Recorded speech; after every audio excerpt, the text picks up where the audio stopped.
liability is constitutionally entrenched. Article 46 of the Constitution forbids a manufacturer, a supplier, a seller to sell, to market, and even to propagate defective goods or services.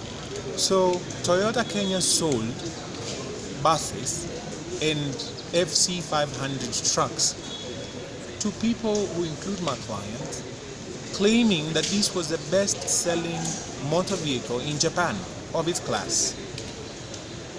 If you have such a brand new vehicle that develops overheating problems, brake failure system problems, and you have chassis cracking, and you have radiator problems, and they offer to replace them within a few days after such problems develop, what are you telling us? That is a product which is not fit for its purpose.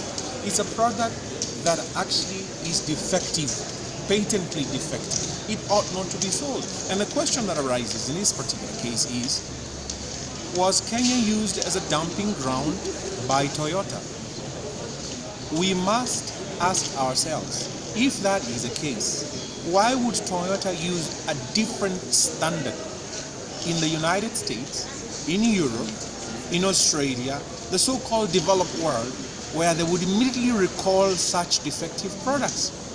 But in this case, they would like to say, we sold you the product, you are the one responsible, you did not service the vehicles properly, you did not use the proper lubricant, you did not employ the proper drivers. Hello, you don't ask those same questions in Europe, you don't ask those same, you don't raise those same allegations in the US. What you do is you take responsibility for your defective product. Kenya should not be a dumping ground. Indeed, there is no way these people can say that I have had a product problem with FC500, each one of them operating in their own environment with these brand new vehicles, and they report the same problem. What are we talking about here? Take responsibility.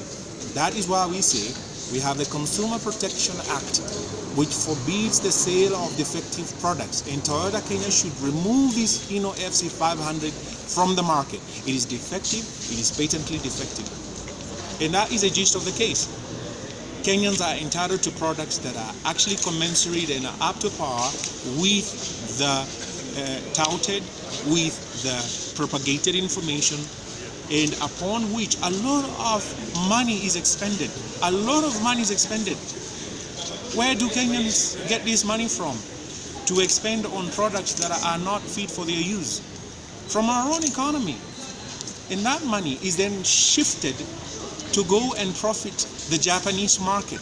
What are you saying? You're impoverishing us. You're actually making us poorer. And then you tell these people, we will not compensate you. That is not right. That is not just. And that cannot be fair.